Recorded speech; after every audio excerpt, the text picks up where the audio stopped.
Quatrième émission de notre série Avoir raison avec Marc Bloch, série dans laquelle nous approchons l'historien fondateur de l'École des Annales par 5 de ses œuvres majeures.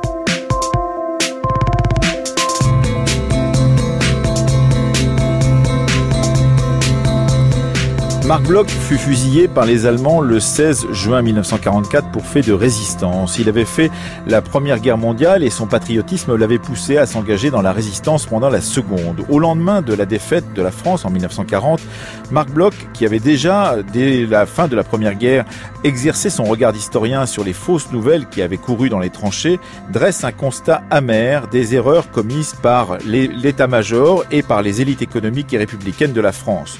Ce livre, L'étrange défaite, publié après la guerre par les éditions du mouvement de résistance Franc-Tireur, est devenu un exemple pour tous les historiens d'histoire du temps présent en particulier, qui ne craignent pas, comme l'écrivait Marc Bloch dans un autre ouvrage posthume dont nous parlerons demain, Apologie pour l'histoire, d'épargner à la chaste Clio, muse de l'histoire, de trop brûlants contacts. Nous allons parler de cette œuvre avec Peter Schoettler. Il est professeur à l'Université libre de Berlin. Il est ancien directeur de recherche au CNRS. Il sera en duplex avec nous depuis les studios de nos confrères de l'ARD à Berlin. Il a publié Marc Bloch et les crises du savoir et plus récemment Du Rhin à la Manche, frontières et relations franco-allemandes au XXe siècle aux presses universitaires François Rabelais. Il sera en compagnie de Christian Ingrao, directeur de recherche au CNRS et spécialiste du nazisme.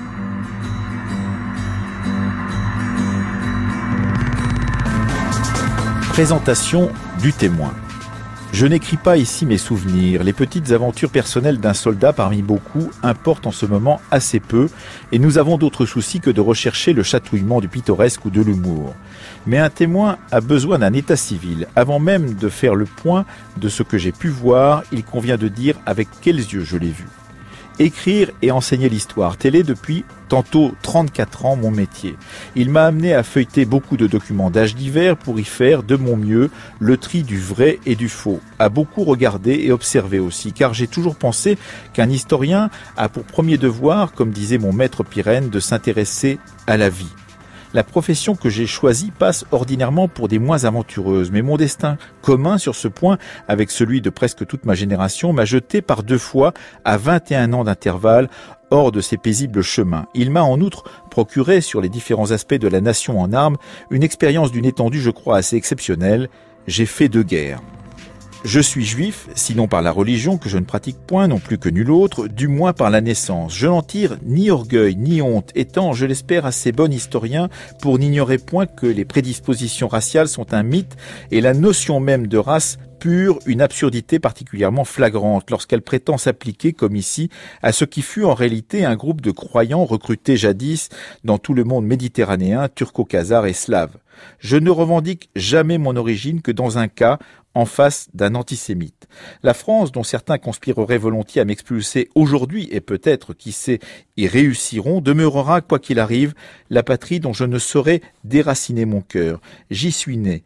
J'ai bu aux sources de sa culture, j'ai fait mien son passé, je ne respire bien que sous son ciel, et je me suis efforcé à mon tour de la défendre de mon mieux. Voici ce qu'écrit donc dans cette présentation du témoin, ce premier chapitre, pourrait-on dire, de cette étrange défaite, Marc Bloch, donc, pour ce livre qui sera un livre posthume publié après sa mort, après qu'il soit fusillé par les Allemands.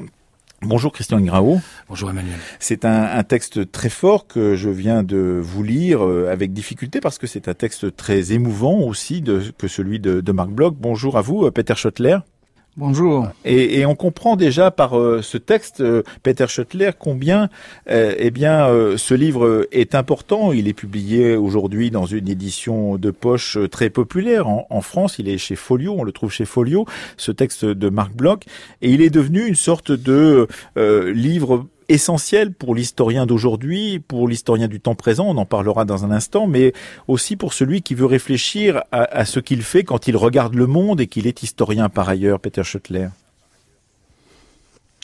Oui, effectivement, ce livre qui, à l'origine, comme vous le savez, avait pour titre tout simplement « Témoignage », et qui n'a pu être publié sous ce titre parce qu'il y avait déjà avant le livre de Léon Werth.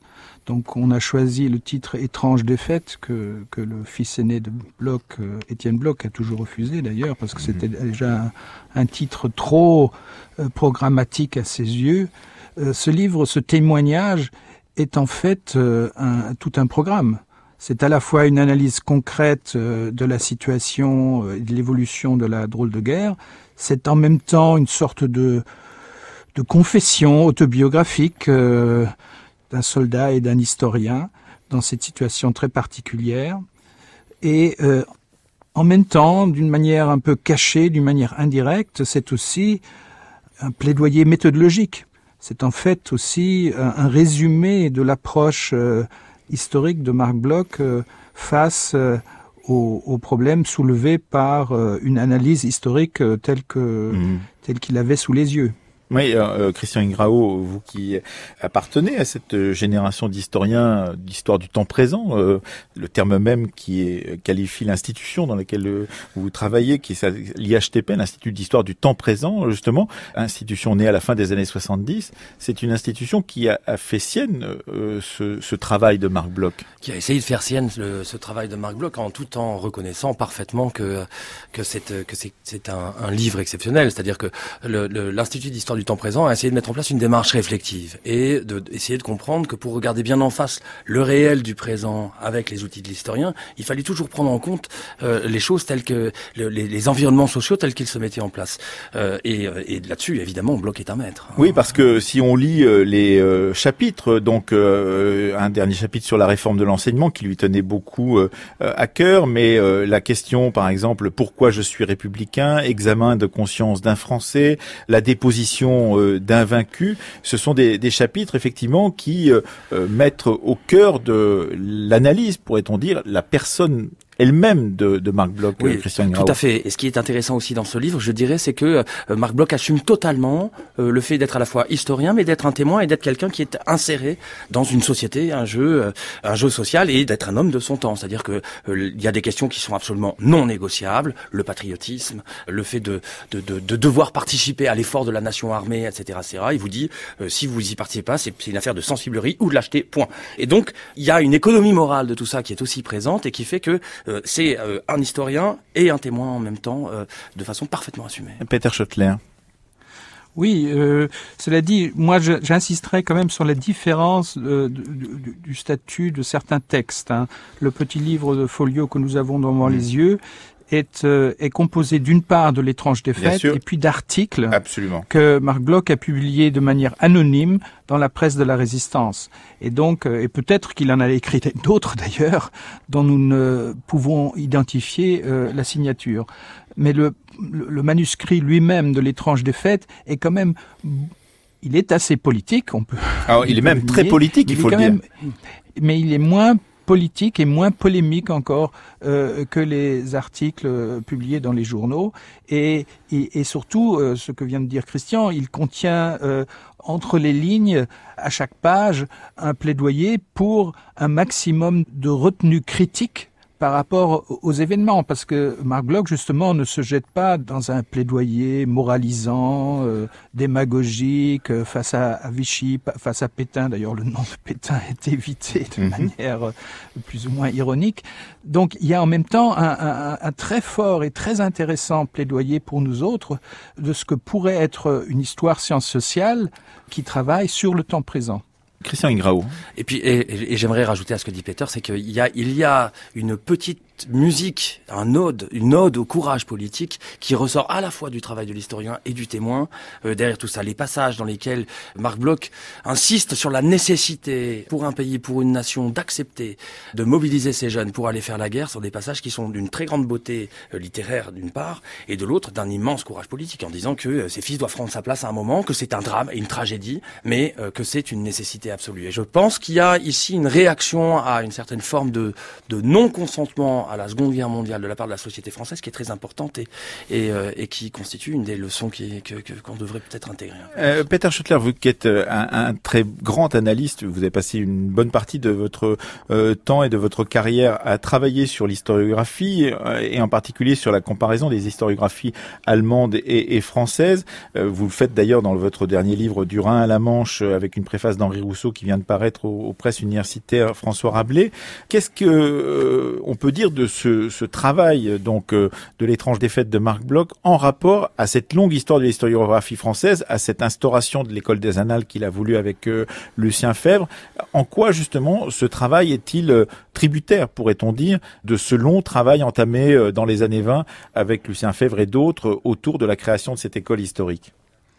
Eh bien, dans ce cas-là, il faudrait évidemment mettre ensemble les deux grands manuscrits que Marc Bloch a rédigé pendant l'occupation. D'abord l'étrange défaite, puis l'apologie pour l'histoire, qui font un peu tandem quand même, hein, puisque dans le deuxième livre, c'est vraiment un plaidoyer direct pour une autre façon d'écrire l'histoire, tandis qu'ici, nous avons ce plaidoyer d'une manière en creux, d'une manière indirecte, entre les lignes, mais quand on lit de près, on voit bien que c'est le même plaidoyer, c'est la même orientation qui d'ailleurs aujourd'hui est à la fois actuelle et un peu inactuelle, je dirais, parce que en principe ça ne devrait pas faire plaisir à tout le monde. C'est quand même très très anti-subjectiviste. Dès que Marc Bloch parle de lui-même, enfin dans l'étrange défaite forcément il est question je, mais très souvent dans l'apologie c'est encore plus visible. Il parle à ce moment-là de quelqu'un que je crois bien connaître. Et en fait, il parle de lui. Donc, c'est pas égocentrique du tout. C'est une grande retenue, malgré tout le côté témoignage, témoin, confession d'un vaincu. C'est d'ailleurs au cœur de ce propos, puisque on a l'impression que dans l'étrange défaite, Marc Bloch se débarrasse d'une certaine façon de cette question de la subjectivité du témoin, en le mettant en ouverture, en disant « je n'écris pas ici mes souvenirs », comme je l'ai lu tout à l'heure, Peter Schoettler, et que c'est une façon pour lui de dire « voilà, il faut que je vous dise d'où je parle, qui je suis, mais une fois que je l'aurai fait, je n'ai plus à le refaire et je n'ai pas à redire « je » d'une certaine façon ». Absolument. Il y a ce côté autoréflexif et en même temps, il y a cette tentative de ne pas trop parler de lui-même, mais d'essayer d'objectiver la situation et d'arriver à une analyse la plus sobre possible dans ces conditions très particulières qui sont évidemment des conditions où on ne peut rester neutre et on ne peut s'empêcher de faire des jugements de valeur, où on est complètement pris dans l'engrenage des événements, bien entendu. Christian Ingrao. Mais si je... Allez-y, Peter Schoettler, continuez. Oui, je voulais revenir un peu à la question que vous m'aviez posée et que j'avais d'abord écartée. La comparaison avec l'historiographie allemande de l'époque est évidemment éclatante. L'historiographie allemande de l'époque était l'historiographie nazie, à très très peu d'exceptions près, ne pouvait publier que des historiens proches ou voire membres du parti nazi. Et là, c'est évidemment une historiographie hyper politisée, hyper démagogique, hyper nationaliste, mystifiante, etc. Je ne peux m'empêcher de le dire comme ça, crûment. Ce qui fait que, à ce niveau-là, la comparaison est assez facile. La comparaison devient évidemment plus difficile quand on se penche sur les écrits très académiques qui ont pu paraître sous le nazisme. Là, évidemment, l'élément nazi, l'élément voire raciste, l'élément chauvin, tout ça est beaucoup plus subtil, mais il n'existe pas moins. Christian Ingrao, à propos de cette étrange défaite de Marc Bloch et de cette position particulière que tient l'écrivain et l'historien Marc Bloch dans cet ouvrage donc publié à titre posthume après la guerre. Oui, moi j'aurais voulu revenir sur l'expression que Peter Schoettler a employée, c'est-à-dire il dit que Marc Bloch est anti-subjectiviste et je suis pas tout à fait sûr que je suis pas tout à fait sûr que ça soit la façon dont vous pourrez vraiment le déterminer. C'est-à-dire que c'est quelqu'un qui, je pense qu'on pourrait plutôt parler de subjectivité assumée, c'est-à-dire qu'il l'affronte, il la contient, il la met à une place, à une certaine place. Il dit qui il est et où il est. Il dit qui il est, il dit où il est, et de temps en temps, dans le texte, il y a un jeu qui réapparaît et qui peut dire des choses extrêmement personnelles, extrêmement fortes et émouvantes, mais c'est quelque chose qui est parfaitement intégré à l'analyse et on va dire que c'est un subjectivisme sans narcissisme. Voilà, c'est comme ça que je pense que on pourrait qualifier ce que fait Marc Bloch dans ce texte. Je ne sais pas si je peux vous citer juste un exemple absolument magnifique. C'est moi je l'ai en version électronique, je ne sais pas quelle page c'est, et je vous le cite. Je n'ai pas, je crois, l'âme inaccessible à la pitié. Peut-être les spectacles que deux guerres successives m'ont imposés l'ont-ils quelque peu endurci. Il est un de ces tableaux, cependant, auxquels je sens bien que je ne m'habituerai jamais. Celui de la terreur sur des visages d'enfants fuyant la chute des bombes dans un village survolé. Cette vision-là, je prie le ciel de ne jamais me la remettre sous les yeux dans la réalité et le moins souvent possible dans mes rêves. On est dans le trauma ici. Il est atroce que les guerres puissent ne pas épargner l'enfance, non seulement parce qu'elle est l'avenir, mais surtout parce que sa tendre faiblesse et son irresponsabilité adressent à notre protection un si confiant appel. À Hérode, la légende chrétienne n'aurait sans doute pas été si sévère si elle n'avait eu à lui reprocher que la mort du précurseur, l'inexpiable crime, le massacre des innocents. Vous trouverez pas de passage plus personnel que ça, et en même temps on est dans une analyse absolument impeccable. Oui, Peter Schoettler, sur cette intrication, pourrait-on dire, de la subjectivité dans le travail de l'historien qui était Marc Bloch, dans l'analyse qu'il fait de la défaite française en 1940. Je suis assez d'accord avec ce que Christian vient de dire. Si on le prend comme ça, je peux signer. Ce qui me gêne souvent, c'est de prendre, justement, Marc Bloch un peu trop à la première personne, alors qu'il a essayé dans la plupart de ses textes, peut-être le moins dans ce texte-là, mais justement, c'est un texte qu'il n'a pas publié. La plupart du temps, il essaie d'éviter de mettre en avant sa subjectivité. Il adorait en quelque sorte cette façon très anglaise, disons, du understatement. Il s'entendait beaucoup mieux avec les historiens anglais justement qu'avec les historiens allemands, qu'il a pourtant aussi beaucoup rencontrés. Et ce livre que nous lisons aujourd'hui nous permet de connaître Marc Bloch, j'allais dire, de manière beaucoup mieux que ses contemporains, même ses enfants. Quand Étienne Bloch dit « le premier mot qui me vient à l'esprit quand je pense à mon père, c'est le mot sévérité ». Quand j'ai interviewé un des élèves de Marc Bloch, Henri Brunswick, qui a fait sa thèse à Strasbourg, il m'a dit, pour les étudiants, c'était le capitaine Bloch, dans les années 30. Il était sévère, il était intimidant, il était difficilement abordable. C'est seulement après la guerre, en quelque sorte, que nous avons découvert que notre professeur était un héros. Oui, c'est ça. Donc il y a ces différents visages de Marc Bloch. Nous le connaissons mieux, en quelque sorte, que ses contemporains. Et puis, il y a aussi, parce qu'il y a aussi ce cœur de livre, on parle beaucoup de sa subjectivité assumée ou moins assumée dans l'étrange défaite de Marc Bloch, mais il y a son analyse de cette défaite, en l'occurrence. Qu'est-ce qu'on peut dire, justement, de ce regard porté à chaud, donc écrit dans l'été 1940, Christian Ingrao, de cette défaite française, où effectivement tout le monde en prend un peu pour son grade, l'état-major bien entendu, mais également les hommes politiques, la haute bourgeoisie française, page 168, dans la France de 1939, la haute bourgeoisie se plaignait volontiers d'avoir perdu tout pouvoir.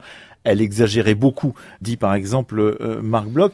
Effectivement, il fait une sorte d'analyse secteur par secteur de l'économie, de la force militaire et de la force politique de la France en 1939-1940. Oui, tout à fait. On a une véritable anatomie de la défaite, et cette anatomie de la défaite, elle commence d'abord par une analyse militaire. Tout le travail sur toute l'incrimination du grand état-major, mais aussi des services de renseignement est absolument sans aucune pitié, et tout simplement parce qu'elle est d'une lucidité absolue. Et donc plus il avance, plus c'est imparable. C'est ce qui est vraiment très intéressant dans cette affaire-là, c'est que il est à la fois historien, mais c'est aussi, et il faut pas l'oublier, c'est aussi un officier. Il est habitué, il a été habitué, il a une culture à la fois du combat, mais aussi de ce qu'on appelle la planification opérationnelle, et donc tout ça il sait faire, et il a pu observer de l'intérieur et faire je vous dirais presque une ethnographie de cette armée de fuyards, comme disait René Char, et donc c'est ça qui était extrêmement intéressant. Oui, sur ce point justement, Peter Schoettler, c'est-à-dire sur cette analyse de cette défaite, qui est le cœur de ce livre qu'on lit parfois pour pouvoir mieux connaître Marc Bloch, mais qui est aussi une analyse de la défaite française. Absolument. Et ce qui est quand même frappant, c'est que pratiquement à toutes les pages, mais parfois à longueur de page, il commente cet effet de désordre qui l'horripile, qui furieux, dont il pense que c'était déjà l'indice de la défaite à venir. Ce manque d'initiative, cette passivité, nous jouions à Colin Maillard, il dit, de l'armée française, face à une armée nazie qui était peut-être dirigée par des demi-fous, mais ils étaient pas si fous que ça. Ils étaient ultra rapides, ils menaient la guerre moderne, tandis que l'armée française était en arrière d'une guerre. Oui, et il y a aussi cette dimension, effectivement, que notait Christian Ingrao, c'est-à-dire cette détestation du régime nazi qu'il connaît, qu'il a compris peut-être avant d'autres, en l'occurrence dans cette France de la fin des années 30, et dont il voit effectivement combien il est dangereux pour l'ensemble de l'Europe et pour la France, parce que c'est un patriote, en l'occurrence, Peter Schoettler. Oui, absolument. Mais ce patriotisme le mène aussi à faire son autocritique, en quelque sorte. À la fois son autocritique, disons, pour son groupe. Nous nous sommes retirés après avoir combattu pendant la Première Guerre. Nous nous sommes retirés dans nos ateliers. Nous avons publié des livres, etc., etc. Puissent nos cadets nous pardonner le sang qui est maintenant sur nos mains. Parce qu'en fait, nous n'avons pas évité la montée du nazisme qui a mené forcément à cette Deuxième Guerre. Donc c'est aussi une critique, disons, de la politique de Clémenceau à Versailles, puis de Poincaré, etc. C'est-à-dire cette politique qui voulait étouffer l'Allemagne une fois pour toutes et qui, en le faisant, a provoqué la montée de ce mouvement extrémiste nazi, qui autrement, avec une république démocratique de Weimar fonctionnante, n'aurait jamais eu cette possibilité. Oui, et il y a là-dedans aussi, dans l'étrange défaite, un véritable appétit et défense du savoir et de la connaissance, parce que il dit par exemple comment s'étonner si les états-majors ont mal organisé leurs services de renseignement. Ils appartenaient à des milieux où s'était progressivement anémié le goût de se renseigner, où pouvant feuilleter Mein Kampf, on doutait encore des vrais buts du nazisme, ou parant l'ignorance du beau mot de réalisme, on semble en douter encore aujourd'hui, c'est-à-dire en fait, à quoi sert le savoir, dit cet homme de savoir qui était Marc Bloch, si on ne l'applique pas, on ne s'en sert pas pour pouvoir justement agir, Christian Ingrao. Oui, tout à fait. Et c'est l'aboutissement d'un long chemin de la part de Bloch. Je ne sais plus exactement les dates, mais je me rappelle d'un texte qu'il avait écrit avec Lucien Febvre. C'est sans doute Peter qui va nous redonner tout ça, sur l'agrégation, dans lequel les deux savants s'inquiétaient des conditions absolument desséchantes dans lesquelles les jeunes normaliens devaient passer leurs épreuves d'agrégation, et l'érudition prenant le pas sur l'analyse et desséchant tout cela. Oui, sur ce point, Peter Schoettler, c'est vrai que c'est aussi un manuel de l'homme, de l'intellectuel qui devient homme d'action, qui est pris dans l'action d'une certaine façon. Et c'est d'une certaine manière une sorte de, je dirais presque une libération de Marc Bloch qui avant, notamment en comparaison avec Lucien Febvre, était plutôt toujours en retrait, était plutôt diplomate, même ses comptes rendus de livres n'étaient jamais aussi violents que ceux de Lucien Febvre. Là, pour une fois, il laisse vraiment tomber toutes les barrières et tous les scrupules pour dire comment il voit les choses et pour plaider en fait, oui, pour une sorte de révolution intellectuelle qui serait la condition d'un renouveau de la France. Et vous avez évoqué tout à l'heure cet article publié dans un des journaux de la Résistance sur l'enseignement supérieur. Marc Bloch, effectivement, voulait plaider pour une révolution de l'enseignement à la libération, dans la lignée même de leur critique très féroce de l'agrégation qu'ils voulaient en fait supprimer. Ils voulaient supprimer ce bachotage lié au grand concours de l'éducation nationale en France, parce qu'ils voyaient bien que dans d'autres pays, en Allemagne mais aussi en Angleterre, les jeunes étudiants avaient beaucoup plus tôt la possibilité de se lancer dans de la recherche. Or, l'agrégation les bloquait puisqu'ils devaient bachoter sur des manuels et c'était justement une façon de travailler que Marc Bloch détestait. Il détestait les manuels, il détestait les petites biographies, il détestait les analyses toutes faites. Il voulait que les étudiants et les jeunes historiens se lancent dans la recherche vraiment critique. Et d'ailleurs, ajouter un mot sur l'ironie du terme réalisme qu'il avait utilisé, c'était évidemment parce que lui-même se concevait comme réaliste et de temps en temps définissait sa propre approche de réaliste, mais il ajoutait souvent le mot critique. Donc c'est un réalisme critique, un réalisme engagé, un réalisme percutant, évidemment en contradiction avec cette passivité, cet opportunisme qu'il raille dans l'étrange défaite en parlant du réalisme de certains officiers. Christian Ingrao. Alors sur la question du réalisme, j'aimerais aussi rappeler que Bernanos a écrit Les Grands Cimetières sous la Lune quelque temps auparavant, dans lequel il parle des petits mufles réalistes, c'est-à-dire ces tenants d'une politique étrangère réaliste, avec l'apaisement envers les mussoliniens, les fascistes et le nazisme. Et je ferai remarquer qu'il y a à l'heure actuelle au ministère des Affaires étrangères toute une école réaliste qui veut elle aussi apaiser un certain nombre de pays, notamment présents en Syrie et bombardant Alep. Oui, alors ça, on voit bien que vous faites, vous aussi, en tant qu'historien du temps présent, en l'occurrence Christian Ingrao, le pont entre l'aujourd'hui et le passé sur lequel vous travaillez. Un dernier point, peut-être Peter Schoettler et Christian Ingrao, de cette étrange défaite de Marc Bloch. Il conclut sur une formidable vision à la fois du peuple et de l'histoire. La croyance du peuple de la Révolution française, pourrait-on dire. Il est totalement dans une vision, presque mystique du peuple français quand il se met en révolution. Il dit par exemple, notre peuple mérite qu'on se fie à lui et qu'on le mette dans la confidence. Formidable façon de parler effectivement de la méfiance des gouvernants vis-à-vis du peuple français dans ces années-là. Mais il dit aussi, la France de la défaite aura eu un gouvernement de vieillards. Cela est tout naturel. La France d'un nouveau printemps devra être la chose des jeunes. Quand on sait l'importance de cette mystique de la jeunesse à la fin de la Seconde Guerre mondiale, on comprend aussi qu'il avait une vision très très optimiste, pourrait-on dire, avant d'être fusillé et de mourir donc sous les balles de l'occupant. Avec les jeunes. Il avait cette vision très optimiste d'une France qui va se relever de cette étrange défaite, Peter Schoettler. Oui, absolument. Et c'est d'autant plus étonnant, pour ne pas dire scandaleux, que certains passages de la fin du livre sont utilisés ces dernières années par des gens qui n'ont absolument rien à voir avec les opinions de Marc Bloch pour en faire leur campagne. Je rappelle que il y a dans l'étrange défaite cette phrase que à la fois Nicolas Sarkozy et Jean-Marie Le Pen ont utilisée notamment dans la campagne de 2007. Je le rappelle, il est deux catégories de Français qui ne comprendront jamais l'histoire de France, ceux qui refusent de vibrer au souvenir du sacre de Reims et ceux qui lisent sans émotion le récit de la fête de la Fédération. Or, cette citation est suivie de tout un développement sur le Front populaire et sur l'importance d'un mouvement collectif, de la mobilisation collective. Et en d'autres endroits, il parle évidemment de la levée en masse, des États généraux, de la patrie en danger, etc.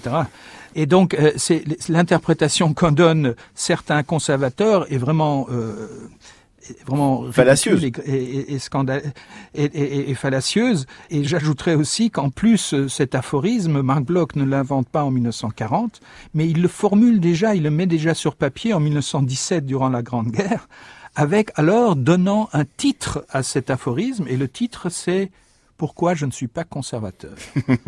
Il faut le rappeler absolument, effectivement, Marc Bloch, étant donné la façon dont cette expression, tirée de l'étrange défaite, a fait florès depuis quelques années dans la France des années 2000. Un dernier mot justement sur cette foi en l'avenir qu'avait Marc Bloch pendant cette Seconde Guerre mondiale, Christian Ingrao. Oui, je vous dirais bien que c'est sans doute très vraisemblablement la principale leçon qu'il faut qu'on garde de l'étrange défaite. Et c'est une leçon qui n'est pas une leçon historienne, c'est une leçon qui est politique. Et c'est une leçon qui dépasse de très très loin la question de l'usage historien de Marc Bloch. En effet, la question de l'avenir et la question du politique, c'est les deux questions que soulève Marc Bloch. Et c'est ce qui va nous permettre peut-être un jour de sortir de ce petit marasme dans lequel notre société est en train de patauger. Et d'ailleurs, effectivement, vous l'avez cité tout à l'heure, Peter Schoettler, il y a de cela aussi dans l'apologie pour l'histoire qui sera le dernier volet de notre série Avoir raison avec Marc Bloch dès demain. Merci à vous Peter Schoettler, merci à nos confrères de l'ARD de vous avoir reçus dans leur studio à Berlin. Je rappelle que l'étrange défaite on le trouve donc en folio histoire en poche et que vous êtes aussi auteur, Peter Schoettler, de Du Rhin à la Manche, frontières et relations franco-allemandes au XXe siècle, qui évoque justement la différence entre les deux écoles historiques françaises et l'école des Annales et l'école allemande dans les années 30, juste avant l'écriture de cette étrange défaite. Merci à vous Christian Ingrao d'être venu également pour pouvoir parler de cet apport de Marc Bloch aux historiens mais aussi aux citoyens d'aujourd'hui.